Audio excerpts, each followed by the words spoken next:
right, today we're going to start talking about volcanoes.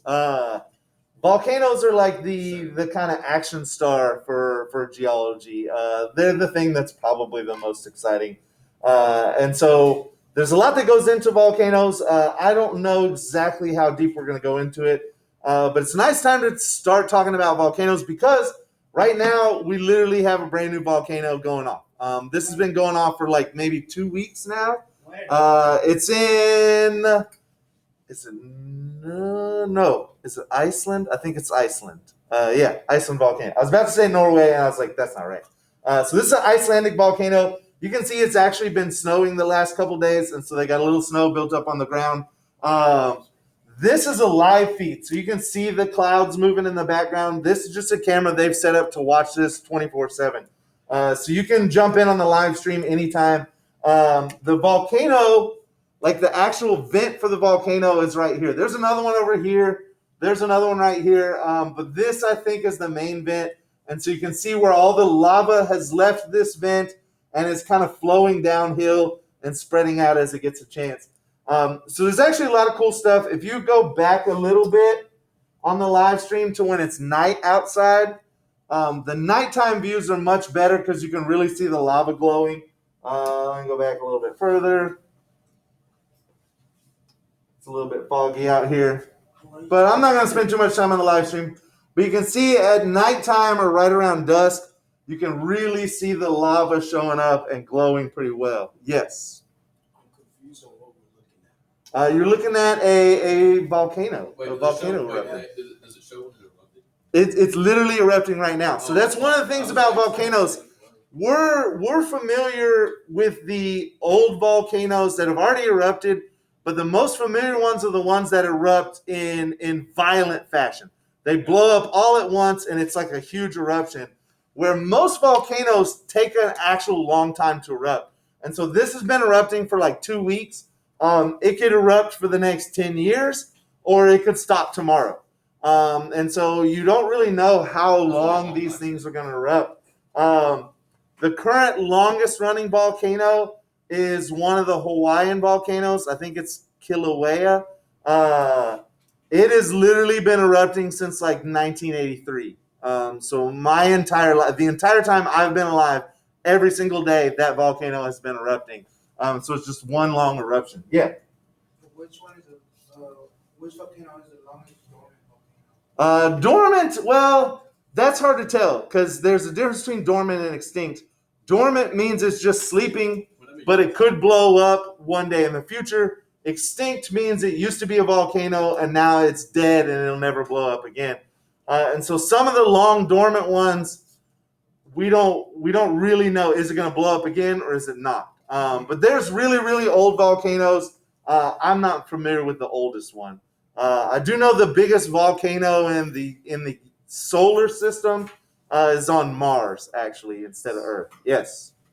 So is that one volcano or multiple? This is one volcano, but it has multiple areas where the lava's coming out. So it's all one volcano, but it has several little holes kind of poked in it where the lava can leave. There's some real good videos. We're not going to watch all these, but there's been people flying drones around.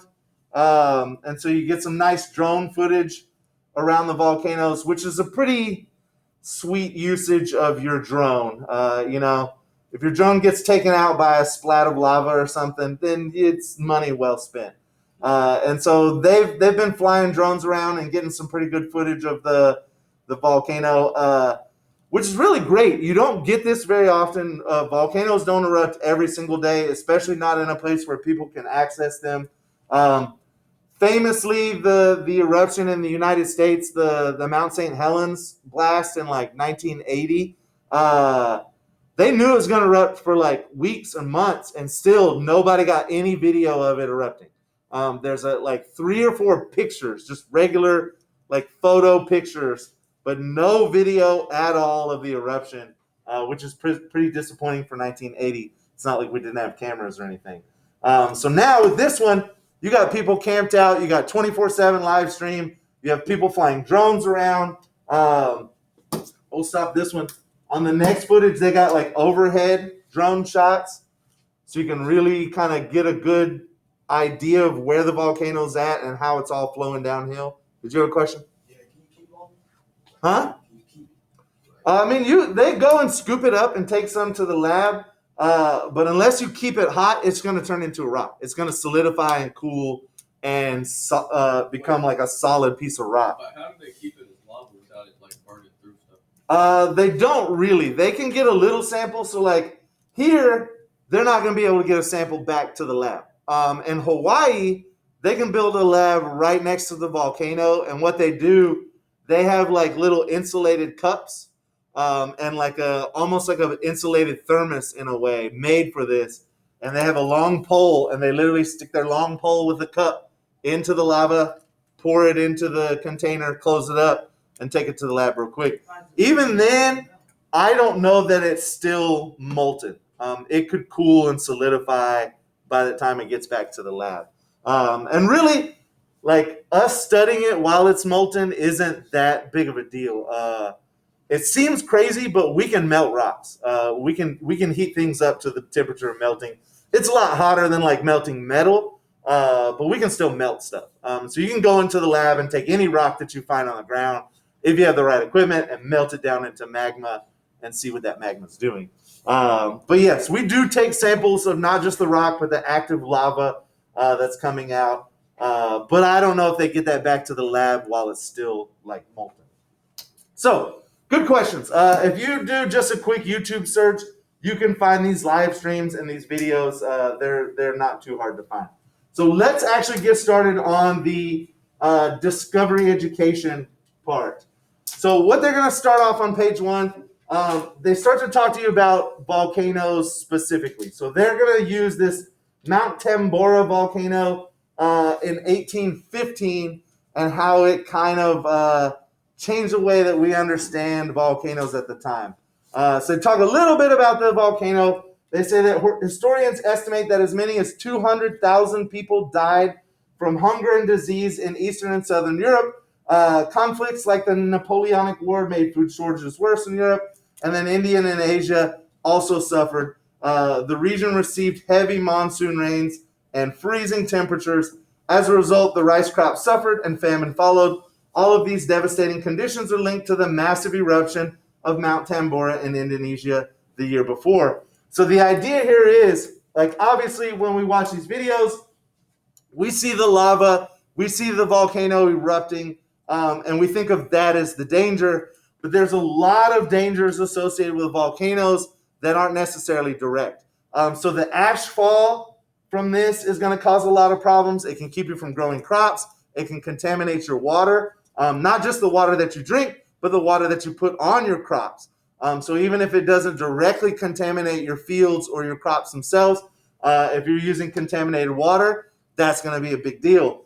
Ashfall, the last time an Icelandic volcano erupted, I think was 2010, and it shut down all airports in Europe for like weeks, if not a month. And so that's a huge amount of flights that are shut down. That causes a lot of problems with the economy. And so you got to be aware of all the little things that can kind of add up to make a volcano worse. So now they compare Mount Tambora to other volcanoes, and they have this nice little chart here that shows you basically on a scale of 0 to 10 how much ash was released, how much ash actually came out. And so we haven't had something relatively recently that was that big. Tambora in 1815 was huge, but 1912 is the most recent big one. If you go to look at something recently, Mount St. Helens in 1980 only had just a little bit of ash. And so when we talk about big eruptions, this one in Indonesia in 1815 that killed 200,000 people is going to be a really huge one. And then the biggest one I think they have on this chart is an Oregon volcano. So actually here in the United States, it's the volcano that made Crater Lake. But that erupted like well over 7,000 years ago. And so these volcanoes are pretty old. When you look at the most recent ones within the last couple hundred years or even decades, they're relatively small. So as far as we're concerned, today, people, we haven't really experienced crazy volcanic kind of eruptions like is actually possible. So now they talk about Mount Tambora. Despite the catastrophic eruption, Mount Tambora remains active today, and so it's still working, still doing its thing. They have a picture of the crater at the top of Mount Tambora, and you can see this looks relatively active. Obviously, there's no lava coming out, but you have some different geological surface features here that kind of tell you that it hasn't just been sitting like this for 1,000 years. It's been kind of changing and adjusting. So we go on to the actual first page of the chapter. What is a volcano? We all know what a volcano is. It's a vent at the Earth's surface where magma comes out. So remember, below the ground it's called magma. Above the ground it's called lava. And until it actually comes out onto the surface, it's not a volcano. If all your magma stays underground, it never becomes a volcano. It's not until you actually have an eruption and some of your magma comes onto the surface as lava, then you actually have an eruption. And just like we kind of saw and Terry pointed out a second ago, did you have a question? Yeah, what's the difference? Between what? Literally, is it above ground or below ground? There's no physical difference, just position-wise. So magma that like a second ago was below ground but just came out of the volcano, now it's lava. And the difference is not like chemically, but if it's underground, it'll cool very slow because the rock around it is like an insulator, and so it keeps it warm. This is probably a bad example, but like a pizza oven, right? We build our pizza ovens out of bricks. We make like a big brick oven because that holds all the heat in and makes it easier to cook a pizza fast. Inside the earth, if my magma's still in the earth, that rock acts as like an insulator. It keeps it hot and allows it to cool down very, very slowly. Where if I put the magma out on the surface, it's in contact with air. Air is going to cool stuff down. It's in contact with water. Water is going to cool down.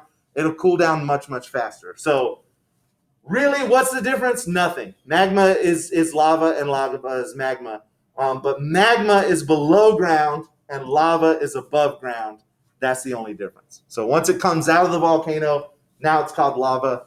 Before it comes out, if it's still underground, it's called magma. Let's see. So they got a couple of videos here, and we're going to watch some of these because they're actually pretty good. But the idea here is, in general, let me show you all this, just with a real quick drawing. All of your volcanoes start off as just flat land. So always, I'm going to have some piece of flat land. That's not a good marker. Oh. Some piece of flat land. I will have I got to have something melted underneath. So some sort of magma has to come up to the surface and be ready. And then I need some sort of weakness. I need some sort of crack or some sort of hole or something to happen to allow my lava to get out on the surface. And the idea here is the first time a volcano erupts, it's just flat. It's just flat land. There's not already a mountain there. There's not already a volcano.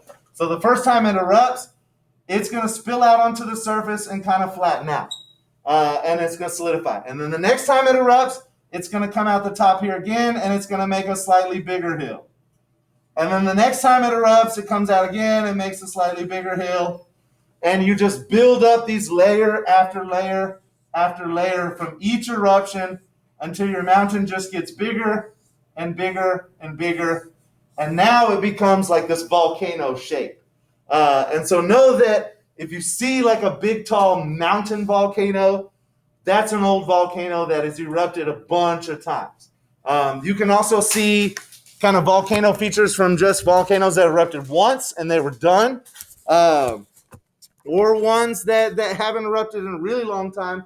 So like if you look at one of the biggest, most dangerous volcanoes in the United States, it's, what's it called? The super volcano, Yellowstone. It's right underneath Yellowstone. It's a super volcano, and there's no mountains there. There's just flat land. I mean, you got some hills and stuff, but it's not like a mountain range. But what you do have, you have a lot of little cracks and fissures where your big magma pool can come up to the top. And those cracks and fissures feed those hot springs that make the geysers in Yellowstone. Yellowstone has, what is it? The geysers. What's the geysers called? Yeah, I don't remember. Old Faithful. There you go. Old Faithful, and I was gonna say Old Glory, but Old Glory is the flag, right?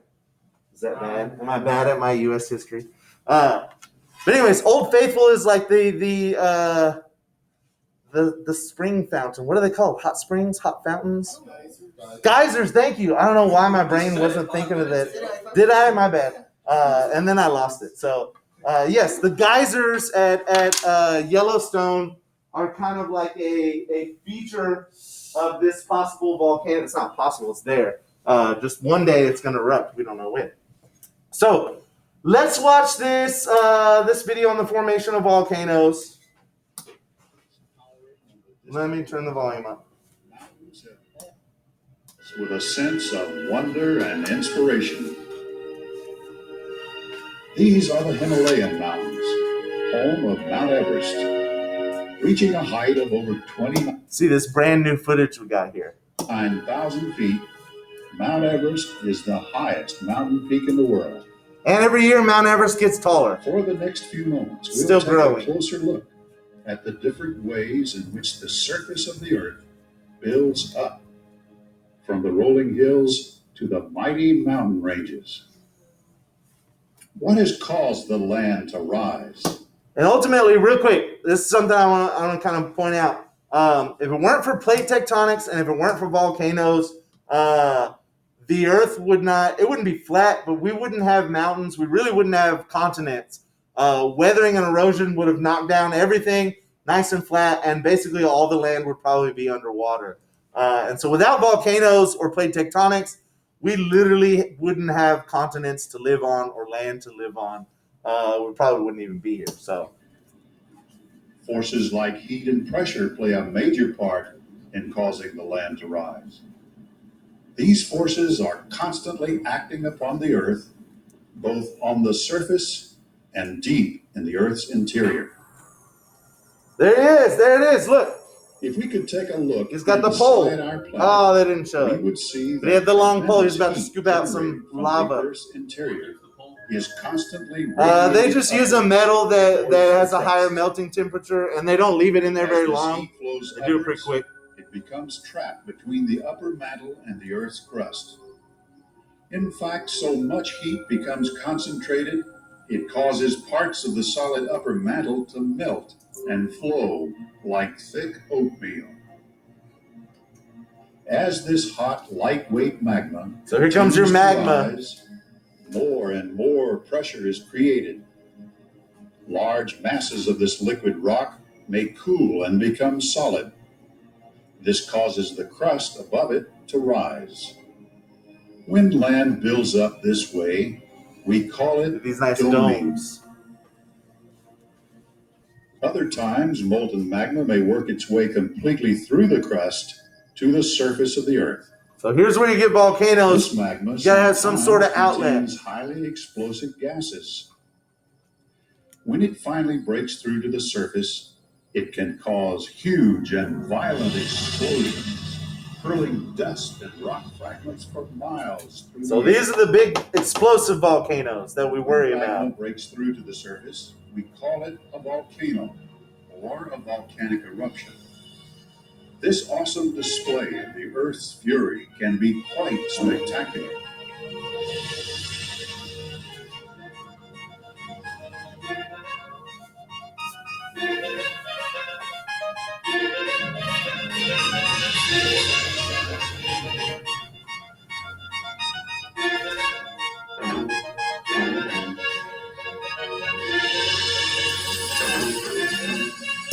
Little baby rocks being born. All right, so let's keep going. They got this little cross section of a video. Where are we at? Yes. So this is kind of like I just drew on the board. Remember that your volcano is going to start flat, and it's got to have multiple eruptions that kind of build up the mountain part of the volcano until you get to the point like this. So this volcano would have had to have erupted like at least probably 5 or 10 times.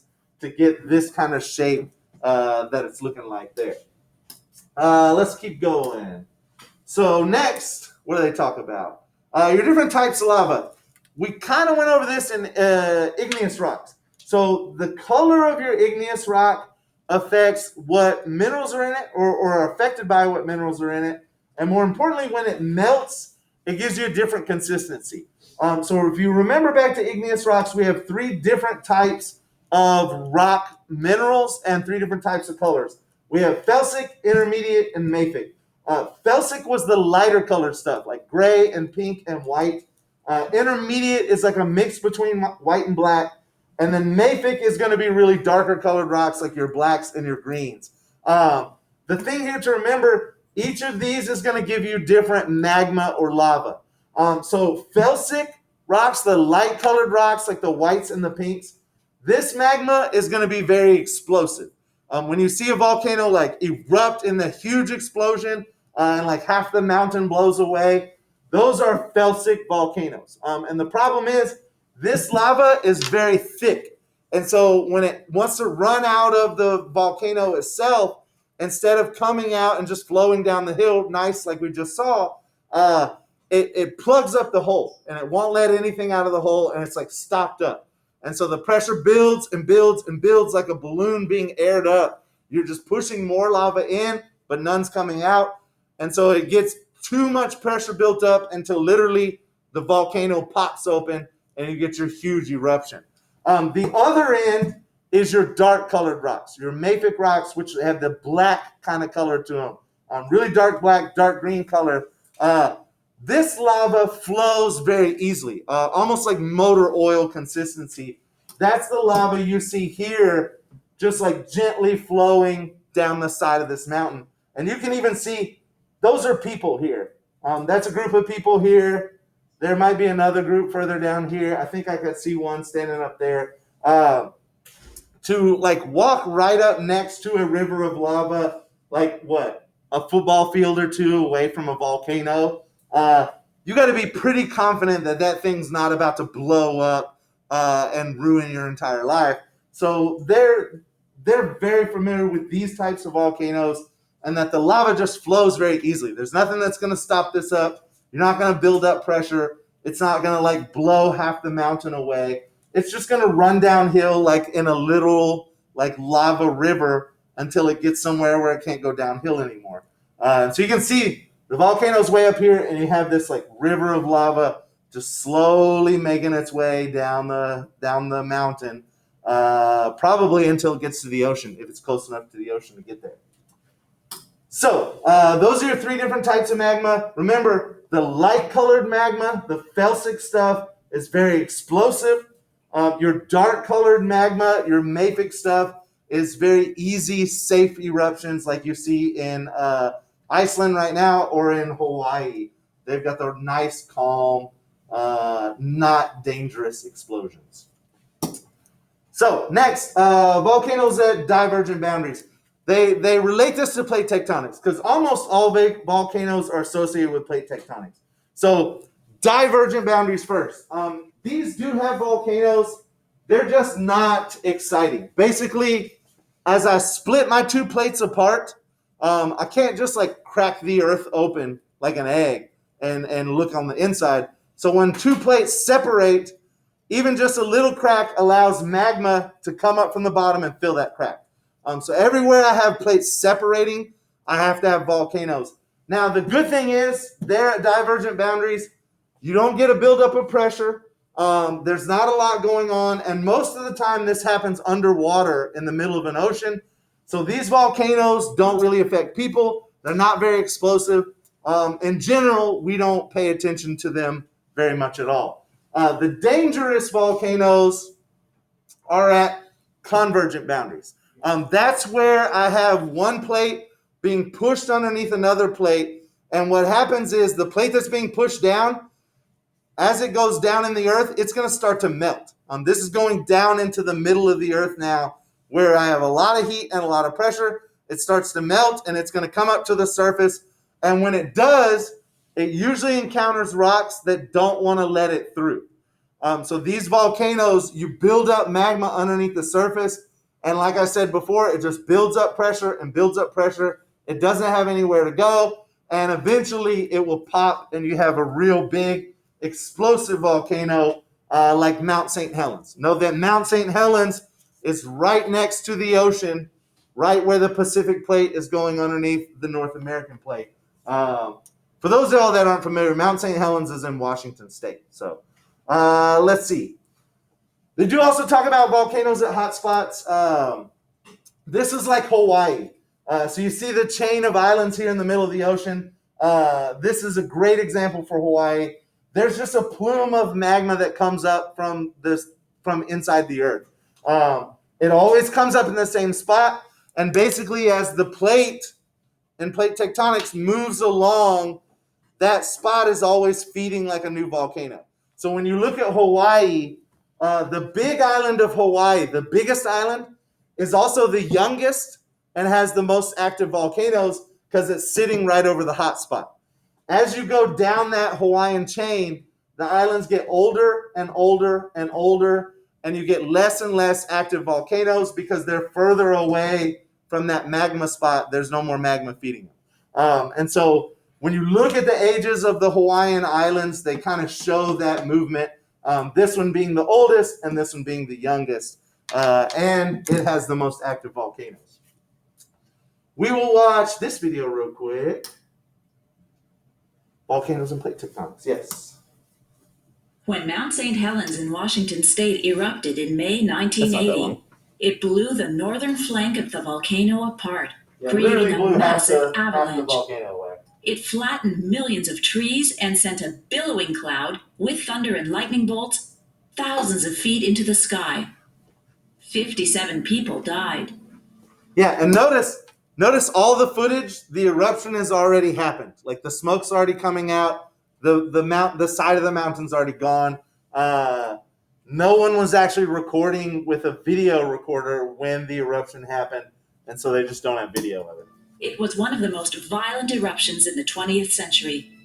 But not all volcanic eruptions are destructive. As you watch this program, consider... Real quick, did y'all see that? The volcano lightning? Yeah, it was like really quick right over here on this side of the screen, like a bolt of... There it is! Volcano lightning. And so this is not from like a storm, or there was no storm this day. There's no thunder clouds, there's no rain. This is lightning strictly caused by the movement of ions in this like ash cloud. And so this is like straight up volcano lightning, which is pretty crazy. Are destructive. As you watch this program, consider, why are some volcanoes more destructive than others? Okay, the answer to that is the type of lava. If you got easy, nice flowing lava that's dark colored, it won't be explosive. If you have really thick, light colored lava, it's going to be explosive. Deep in Earth's mantle, the rock is extremely hot. For the most part, it is solid because it's under great pressure. But near the surface, there is less pressure, allowing the rock to become molten and semi-liquid. It can seep through vents and fissures in Earth's crust. Below the surface, this material is called magma. When it finally reaches the surface, it is called lava. As the lava builds around the opening on the surface, it forms a volcano. Most volcanoes occur along the boundaries of tectonic plates. Diverging boundaries, where the plates are moving apart, are usually found in the oceans. See, and they're almost all underwater, and because they're spreading apart, the lava can always leave pretty easily. So you never build up pressure, it never gets explosive. As the hot magma rises to the surface, it creates new seafloor. It can flow more or less continuously for millions of years. When plates converge, one plate is often pushed under the other. So here's what you get here. This process is called subduction. This is going to melt. As the material goes this back is going to into melt Earth's mantle, it heats up and begins and to rise up into into Earth's the crust. mountain range. As it rises, the pressure drops. The hot rock melts and becomes magma. Sometimes the magma will pool below the surface, and at other times it will make its way through cracks and crevices and flow out onto the surface, creating a volcano. But the problem is here, this magma has had to travel so far. By the time it gets to the surface, it's usually very pressurized, and it's melted a lot of, not like that far, but it's melted a lot of the rock that it's passing through, and so it gets very thick, and it doesn't want to leave. It gets plugged up here at the top, and it just builds up pressure until literally the top of the mountain blows off. The most volcanically active belt on Earth is known as the Ring of Fire, Ring of Fire, surrounding Pacific the Ocean. Pacific Ocean. All of these volcanoes are along convergent plate boundaries. The volcanoes are about 40 to 100 kilometers back from where the plates meet. Oh, that's it. Nice. Okay, and then they talk about hotspots. So when they talk about hotspots, remember they're talking about Hawaii or like the Yellowstone supervolcano that I mentioned. Nice eruption. Volcanic eruptions can be spectacular, and volcanic landscapes are eerie and intriguing. But volcanoes are Look at the also road literally burning. It's so hot, it's burning the asphalt as it goes over it. Since the 18th century, they've killed more than 250,000 people. Most volcanoes occur at certain locations across the globe. So real quick, not to stop it too much. This is super dangerous because obviously the volcano at some point in time is going to erupt. When it does, the lava is the last worry the people that live around here are going to have. Because when this starts to erupt, it's going to melt all the snow and water. And when it does erupt, all that's going to go downhill in one direction, and it's going to happen really quick. So imagine like an entire dam for a lake just being busted instantly and all that water coming down towards your town. That's going to be a big, big problem. And so we do worry about ice forming in volcanic craters. And they're actually today worried about a glacier that's forming in Mount St. Helens in Washington, because if it ever erupts again, all that water has to go somewhere. It's probably going to go towards the towns. And that part of the country is very, very crowded. These locations often coincide with the boundaries between Earth's tectonic plates. Underground volcanoes frequently are found at divergent plate boundaries. The molten rock or lava that bubbles up creates new seafloor. Other volcanoes, such as those that created the Hawaiian Islands, are formed over what are known as hotspots. Hotspots are areas of molten rock beneath tectonic plates.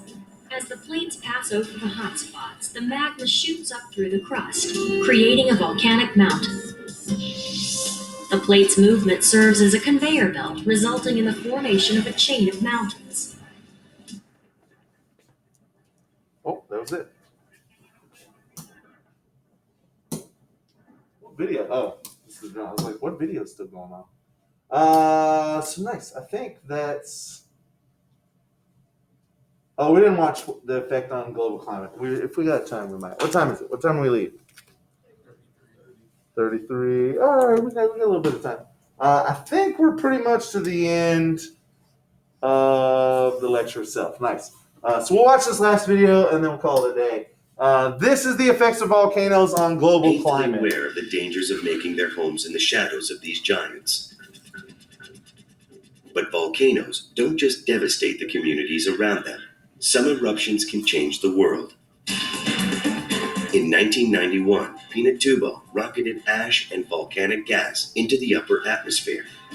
Within weeks, the cloud spread around the globe. Millions of tons of sulfur dioxide formed tiny droplets that reflected the sun's warmth away from Earth's surface. The entire planet cooled by about 1 degree Fahrenheit.